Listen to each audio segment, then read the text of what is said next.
দেখুন, মমতা ব্যানার্জির হাল হয়ে গেছে, ওইটা গল্প আছে না, বিনাশকালে বিপরীত বুদ্ধি, বিনাশকালে বুদ্ধি নাশ, এই সবটাই মমতা ব্যানার্জির উপরে। আশাকর্মী বেশিরভাগ মহিলা যারা তৃণমূলের সমর্থক ছিল, বহুদিন ধরে আমরা বলে যাচ্ছি কি ভাতা না, ভাতা সরকার চলবে না, চাকরি দিতে হবে, বেতন দিতে হবে। আশাকর্মীরা সেই ডিমান্ড করছে। আজকে অবাক হয়ে গেলাম আমরা, যিনি চন্দ্রিমা ভট্টাচার্য বয়ান শুনে, কি ইনারা চাঁদা দেন, একটা পাগলের প্রলাপ যাকে বলা যায়, চাঁদা দেন, ইনারা রাজনৈতিক উদ্দেশ্য নিয়ে করছেন। আশাকর্মী আবার কিসের রাজনৈতিক উদ্দেশ্য? প্রত্যেকটা গরিব মানুষ, তারা আজকে বাংলায় কোনো চাকরি নেই বাকরি নেই, আশাকর্মী হয়ে তারা কাজ করছেন। আর আমি মনে করি যে যত বড় চাকরি করে আশাকর্মী যারা আছে, মায়েরা দিদিরা আছেন, তাদের কোনো কম মূল্য নেই যেভাবে ওনারা কাজ করেন, সমাজের মধ্যে সার্ভিস দেন, তাদের কোনো চাকরি থেকে মূল্য তার কম নেই।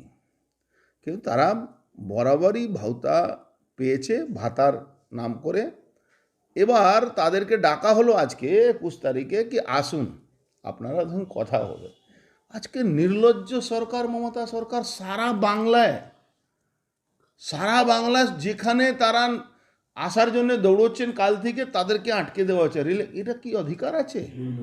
খুন্তি বটি নিয়ে নামতে হবে, মানে মমতা ব্যানার্জির এগেইনস্টে দুর্গা রূপ নিতে হবে, নাহলে কিন্তু মমতা ব্যানার্জিকে শেষ করা যাবে না। মমতা ব্যানার্জি এখন মাদেরকেও লাত্তি মেরে তাড়িয়ে দিচ্ছে।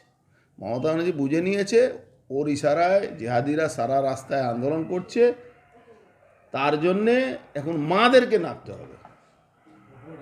ট্রেনের টিকিট কাটছে, তারপরেও ট্রেনে উঠতে দিচ্ছে না রেল পুলিশ, তারা নামিয়ে দিচ্ছে, মারধর করছে, এমনকি বাড়ি গিয়েও আটকে রাখা হচ্ছে। রেল পুলিশ না, এটা আরপিএফ করছে না, এটা জিআরপি করছে। হ্যাঁ, জিআরপি বেআইনিভাবে এই কাজটা করছে, এটা করা উচিত নেই, অধিকার নেই তারা।